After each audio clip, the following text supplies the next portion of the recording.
Ok, vale, muchas gracias, Nando. Quisiera comenzar, por supuesto, agradeciendo a los compañeros de la Asociación Catalana la invitación a participar en este evento, a Jaime, a Nando, a Joan. No quisiera, además de dejar de desearle una pronta recuperación a Joan, espero que pronto esté en plena forma. Algunas de las cosas que voy a decir, naturalmente, se solaparán con lo que ha dicho ya Jaime. Trataré de más o menos dividir eh, ¿cómo decir? Dividir la exposición en dos partes, una, digamos, más pegada al texto gramsciano, a lo que puede ser su teoría de la crisis, y una segunda parte que tratará de centrarse en lo que yo detecto como un síntoma de debilidad, un síntoma de cierto primitivismo, por usar la expresión del propio Gramsci en los análisis de cierta izquierda y del marco teórico de cierta izquierda con respecto a la crisis que estamos viviendo y que nos queda todavía por vivir, desgraciadamente. En primer lugar, yo diría que soy reacio a algo así como pensar la cuestión del coronavirus o en general de una realidad tan inédita, tan actual, tan propia del siglo XXI desde categorías o desde un marco meramente literario, que sería lo que significaría aplicar de forma más o menos anacrónica el pensamiento de Gramsci a esta problemática, y que creo que en cierta medida es de lo que pecan algunos de los análisis que se ven en la actualidad. Pienso muy especialmente en un autor como Giorgio Agamben, por ejemplo. En todo caso, por si resultase interesante, hay dos textos para quien tenga interés en este tipo de análisis del propio Gramsci que pueden ser más o menos sugerentes. Se trata de un texto, en primer lugar, de 1918, publicado en el Avanti, titulado Il Morbo Spagnolo, que es un texto dedicado a la epidemia de gripe española de aquel año. Y un segundo texto ya de los Quaderni, el parágrafo 19 del cuaderno 8, donde Gramsci comenta ese capítulo 32 de los novios de I Promessi Sposi, que es el capítulo, como sabemos, ambientado en la epidemia de peste en la Milán del siglo XVII. Y a partir de ese comentario, Gramsci plantea sus categorías de buon senso, de senso comune. Lo menciono nuevamente porque en cierto sentido este es el gran marco de referencia de este autor, de Giorgio Agamben, que ha tenido tanta relevancia a partir de esta situación, ¿no? Agamben utiliza un texto del siglo XIX ambientado en el siglo XVII para explicar la epidemia del siglo XXI. Quizás eso de una idea de cómo son los resultados que consigue. En definitiva, si bien creo que no debemos ir a Gramsci para explicar la vertiente de epidemiológica de la actual crisis, por así decirlo, sí es interesante la idea de utilizar la crisis como clave hermenéutica de todo el pensamiento de Gramsci, Las dos partes en las que se divide su obra tienen por índice histórico dos crisis. Las dos las ha mencionado Jaime. Naturalmente, toda la fase de reflexión juvenil, de reflexión más o menos periodística, tiene por índice histórico esa Primera Guerra Mundial, ese gran conflicto, y toda la reflexión de los Quaderni, que como sabemos empiezan a escribirse en febrero, creo, de 1929, se desarrolla con el trasfondo del crack del 29. ¿No? En el parágrafo 5 del cuaderno 15, titulado La crisis, precisamente, y escrito en febrero del 33, Gramsci va más o menos a recopilar toda su elaboración de la cuestión de la crisis y va a poner en relación ambos momentos, va a retrotraer la crisis del crack del 29 a la forma específica en la que la burguesía recompone el diagrama hegemónico resultante de la Primera Guerra Mundial, es decir, en la manera en la que la burguesía va a profundizar la contradicción entre esa tendencia cosmopolita de la economía y la tendencia nacionalista de las fuerzas políticas, ¿no? Además de esto, en todo el momento, la Primera Guerra Mundial y el crack del 29, habrá un tercer índice histórico que también ha sido mencionado por Jaime, que podríamos decir que es un índice histórico negativo, que sería esas teorías catastrofistas de la crisis, las teorías del derrumbe, que caracterizarán a la internacional comunista fundamentalmente del tercer periodo, de ese periodo staliniano a partir del quinto congreso en 1928, de la política de clase contra clase, ¿no? Frente a estos tres momentos que he querido señalar, hay un Gramsci que piensa en mucha profundidad la crisis, que incluso, como han señalado un autor argentino, Juan Carlos Portantiero, desarrolla toda su teoría de la hegemonía como una teoría de la crisis, como desarrolla ambas teorías como dos momentos que se entrelazan y que veremos ahora en qué manera lo hacen, ¿no? En primer lugar, hay que señalar que Gramsci parte de una ambivalencia que toma pie en una doble acepción del concepto de crisis. Una primera acepción que podríamos remitir a su significado médico, por así decirlo, a ese momento resolutivo de una enfermedad. Y, por otra parte, una segunda acepción que no se solapa con la primera, que Gramsci tratará de hacer convergente, que tratará de compatibilizar, que sería la idea de la crisis como un momento de movilización colectiva que revela y acelera esos procesos estructurales que no resultaban evidentes en el periodo anterior. Este sentido será el que vaya más vinculado a ese momento de la movilización que señalaba Jaime, de esos campesinos que irrumpen en la política y preguntan qué hay de lo mío. Esa irrupción de las masas, esa nación entera movilizada, creo que esto es la idea fundamental que está detrás de lo que plantea Gramsci, pone en jaque el pilar central del diagrama hegemónico que había construido la hegemonía burguesa antes de la irrupción de las masas en la política, ese diagrama hegemónico que se resume ya en el parágrafo 48 del cuaderno 1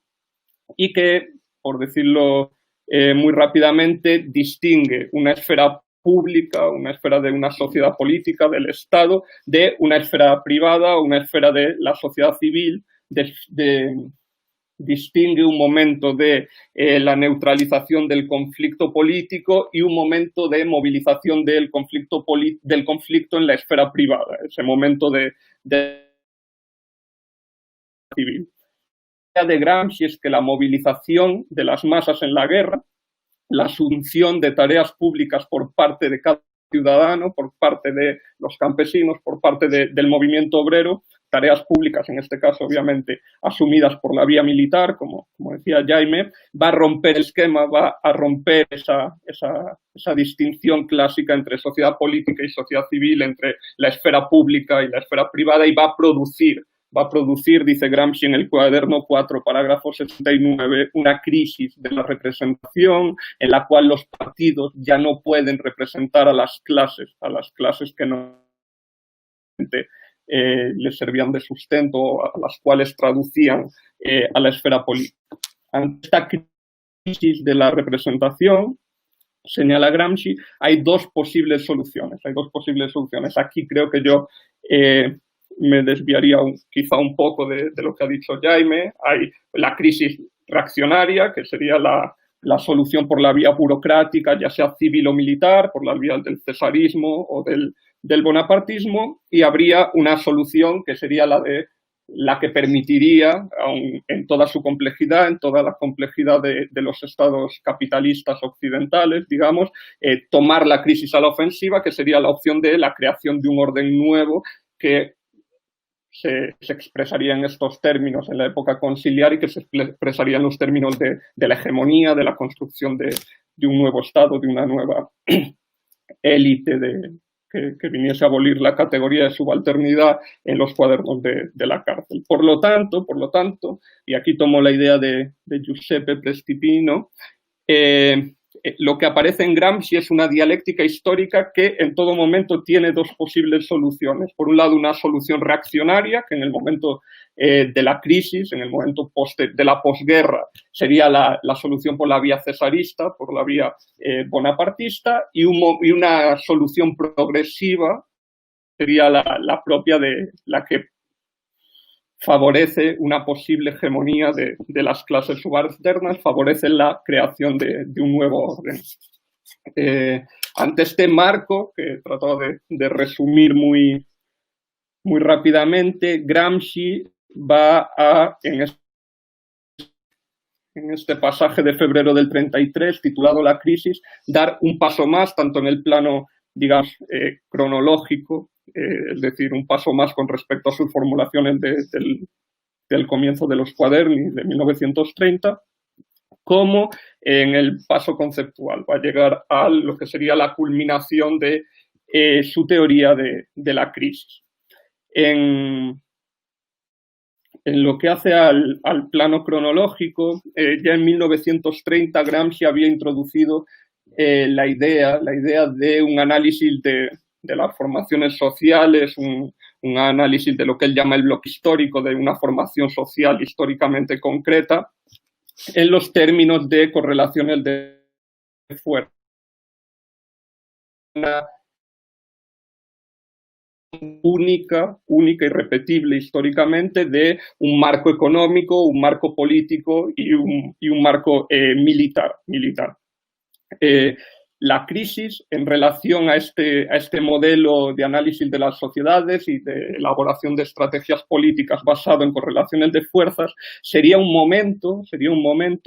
y esto aparece ya desde octubre de 1930, desde el parágrafo 38 del cuaderno 4, es decir, la crisis sería un momento en el cual las correlaciones de fuerzas económicas y las correlaciones de fuerzas políticas se funden, o por así decirlo, en el que la vida económica se diluye por esa movilización que mencionaba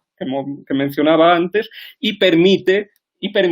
o vuelve a hacer disponible la agencia política,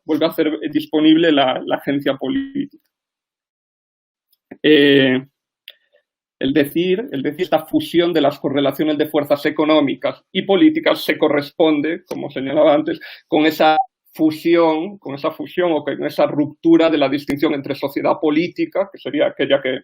podríamos decir cae del lado de las correlaciones de fuerzas políticas, y sociedad civil, que en última instancia podríamos asimilar a las correlaciones de fuerzas económicas.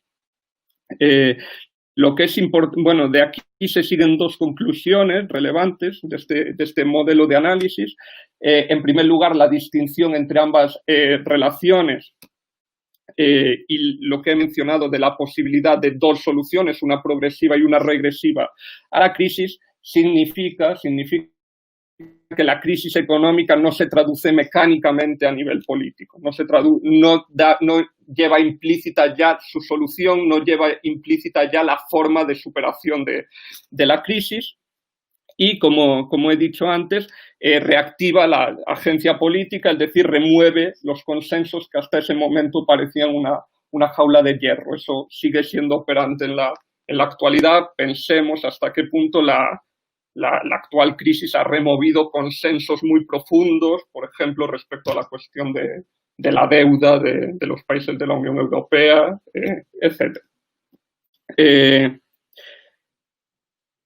En segundo lugar, señalaba un último paso conceptual en la argumentación de Gramsci sobre la crisis. Este último paso conceptual podríamos sintetizarlo en una fórmula de este texto de febrero del 33, titulado Toda la crisis, que dice: el desarrollo del capitalismo ha sido una continua crisis. Es decir, la crisis ya no es un momento que emerge en un punto determinado de la historia, sino que es el desarrollo del capitalismo, y el término continua crisis aparece entre comillas para entender que Gramsci la cosa no es tan evidente como como pareciera, ¿no? Esto tiene que ver fundamentalmente con la manera en la que Gramsci lee el libro 3 del Capital, con la manera en la que Gramsci interpreta la idea de la tendencia decreciente de la tasa de ganancia y cómo se apropia de esta idea de tendencia como herramienta para interpretar los fenómenos históricos y políticos. En esta apropiación que Gramsci hace de esta idea marxiana a través, pues, el uso de la noción de mercado determinado, de una lectura de Ricardo que no es sino por segundas fuentes, etcétera. Gramsci va a enfatizar, va a poner el acento en la idea de las contratendencias a esta ley tendencial. Esa es la idea fundamental. La idea fundamental entonces es que el modelo de correlaciones de fuerzas se piensa a partir de la crisis, se piensa como un equilibrio inestable y no como una estabilidad que en un momento dado, por la razón que sea, viene a ser interrumpida, viene a ser cortocircuitada por una crisis que emerge y que tiene esos resultados catastróficos. En este sentido, ese significado médico al que aludíamos al principio se hibrida con el segundo significado, con el significado de la movilización al interior de estos equilibrios de fuerzas. Por lo tanto, Gramsci invierte aquí el esquema y ya no, como decía, el orden viene a culminar en una crisis, sino que el orden se construye como forma de diferir esa constante evolución, esa constante transformación de las sociedades burguesas que Marx va a plantear ya en el primer capítulo del Manifiesto Comunista, que Gramsci, como sabemos, había traducido al principio del cuaderno 7. Y, del mismo modo, se invierte la relación entre la revolución y la crisis con respecto a lo que se había planteado por la Segunda Internacional, fundamentalmente.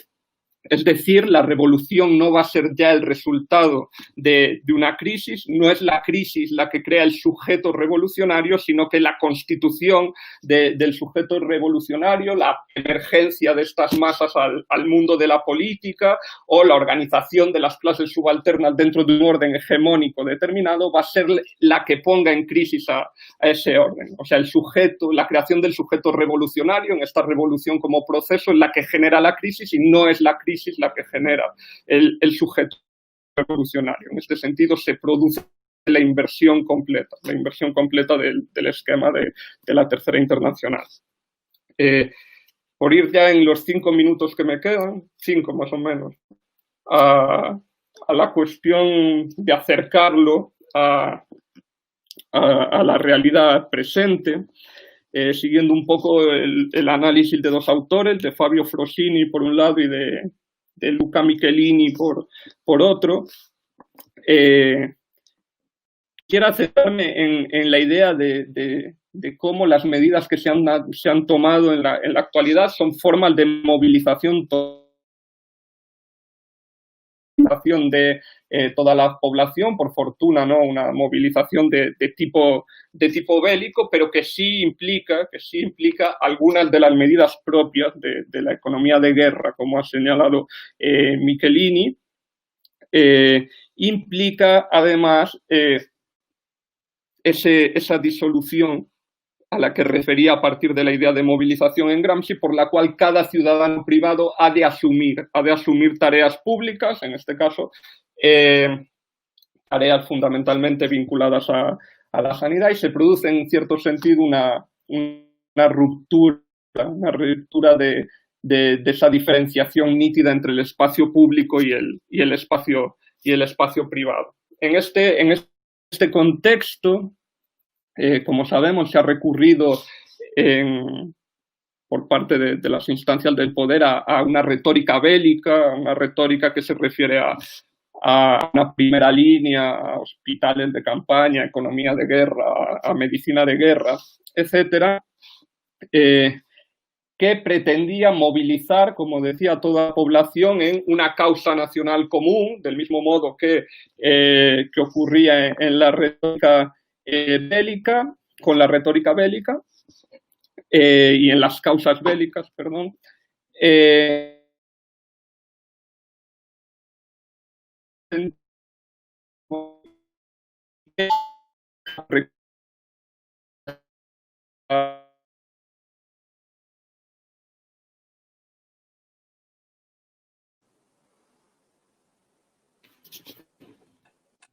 Parece que tenemos algún problema con el audio de Ancho. Ahora.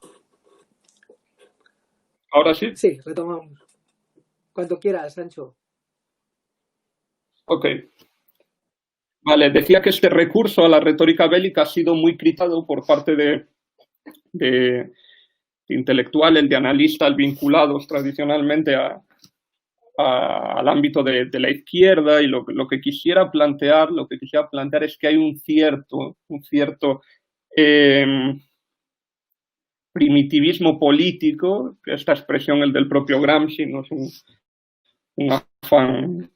polémico, que aparece, o sea, que tiene como síntoma este rechazo. Por un lado, creo que este rechazo se fundamenta en una cierta incapacidad para entender que también la guerra pertenece al patrimonio ideal, al patrimonio intelectual o al patrimonio histórico de la izquierda política, ya sea del antifascismo, ya sea con los ejemplos del bolchevismo, como ha señalado Traverso, por ejemplo, el ejemplo de la Gran Guerra Patriótica, etcétera, etcétera, etcétera. Y creo, en segundo lugar, que se basa en una visión un tanto parcial, tanto reducida de la guerra, es decir, la crítica que se dirige hacia la retórica bélica a partir de la idea de que ésta se funda en una idea sacrificial, creo que reduce este fenómeno a la cuestión o a la imagen de la guerra que se deriva del cine de Hollywood, fundamentalmente, por resumirlo mucho, y que olvida otras dimensiones fundamentales, como pueden ser las dimensiones logísticas. No por casualidad la logística es un arte militar inventado por de Jomini, y que se ha revelado fundamental para la gestión de esta crisis. Olvida las dimensiones bélicas basadas en la diplomacia, y pensemos en las relaciones entre naciones al interior, por ejemplo, de la Unión Europea, o con China, Estados Unidos, etcétera, los organismos internacionales implicados. Y olvida, sobre todo, elementos de la economía de guerra que, como ha señalado Michelini, por ejemplo, Mario Draghi, en su artículo en el Financial Times del 25 de marzo, que serían fundamentales para superar la presente crisis, como sería la idea de que ninguna guerra se financia por imposición fiscal, sino que ha de recurrir normalmente a la monetización de la deuda, lo cual sería un dardo a la línea de flotación de esa hegemonía mal llamada neoliberal. Y en última instancia, el hecho de que la guerra es ese momento de movilización de las masas, ese momento que en la posguerra permite la pregunta que Jaime sintetizaba en ¿por qué hay de lo mío? Ese ¿por qué hay de lo mío? Yo lo quería exponer a partir de una pequeña cita de Luigi Einaudi, que escribe en 1919 en el Correo de la Sera, desde la misma Turín en la que estaba Gramsci en aquel momento organizando el Bienio Rosso. Y dice Einaudi: no se predica durante años a los soldados el deber de combatir y vencer por la causa común, sin arraigar en la mente de los campesinos, los obreros, de los empleados, de los trabajadores, la idea de que al volver a la patria tras la paz encontrarían algo común que disfrutar. Creo que esta cita de Einaudi sintetiza muy bien cuál es el clima político de la posguerra italiana, el clima político de la Turín en la que Gramsci está trabajando como organizador. Termino ya. En este momento de la movilización, Gramsci va a ver la posibilidad, la potencia de un nuevo orden. No, naturalmente, el disparador inmediato de esta organización de los subalternos. No por casualidad el bienio roso es derrotado y los cuadernos de la cárcel se pueden leer como una reflexión en torno a esta derrota, pero sí va a haber un momento en el cual este aparece como posibilidad en tanto que remueve los no solo consensos, sino las estructuras sociales en las que la dominación anterior se fundamentaba. Pero lo que es central, creo, para entender la propuesta de Gramsci es que este nuevo orden, este orden de las clases subalternas se funda en la asunción de una nueva disciplina, de lo que él llama un nuevo conformismo, es decir, en la asunción de formas nuevas de socialidad que canalicen esta energía de las clases subalternas movilizadas. No por casualidad la teoría de la hegemonía es la actualización a la altura de los tiempos de la teoría de la revolución permanente, como la formula Marx, no como la fórmula Trotsky. Esto aparece tal cual en los cuadernos. Esta nueva disciplina se apoya en este estado que permea la totalidad de la sociedad, en este estado en el cual las funciones de policía, en el sentido clásico del término, se expanden, en el que todos los ciudadanos pasan a ser funcionarios, es decir, en el que lo público y lo privado se diluyen, y en la ampliación de la noción de legislador, en la noción de legislador hasta el punto por el cual crear un nuevo sentido común y asumir ese nuevo sentido común es tarea de todos los ciudadanos. Esta noción de disciplina se aparta, y creo que esto es lo central para entender la actualidad, de la noción de disciplina en términos Foucaultianos, que es la que está detrás de todos estos analistas del presente. Está detrás de Agamben, está detrás de Paul Preciado, está detrás del pensamiento de Byung-Chul Han, etc. Esta noción de disciplina no se contrapone en Gramsci a la noción de libertad. Para Gramsci, como en estos autores que sí la contrapondrían, en mi opinión. En Gramsci no hay esta libertad por fuera de un determinado conformismo, es decir, la respuesta política es la creación de un conformismo nuevo, no la reclusión en el ámbito individual o en el ámbito ético, que en última instancia es la propuesta de todos estos autores que de alguna forma provienen de Foucault, y es la respuesta del propio Foucault. La respuesta política implica asumir ese riesgo de la doble solución, ese riesgo de la involución como una posibilidad, no como un destino, y asumir ese riesgo como el riesgo a partir del cual se puede dar una respuesta en un sentido positivo, en un sentido, si queremos decirlo, con una jerga hoy un poco desactualizada, emancipatoria. Como ha señalado Michelini, con esto sí termino, renunciar a que la situación técnicamente responde a muchos de los elementos de una economía de guerra, de un marco social propio de los conflictos bélicos, sería renunciar a comprender el marco real en el cual se juega la salida progresiva a la crisis, la salida progresiva a la presente coyuntura o a la coyuntura de Gramsci. Creo que en este aspecto sí que podrían ser relativamente equiparables.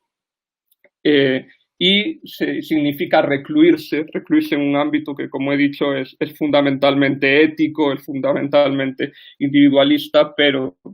renuncia en última instancia al elemento político. Lo siento, me he extendido un poco más de lo que pensaba. Muchas gracias.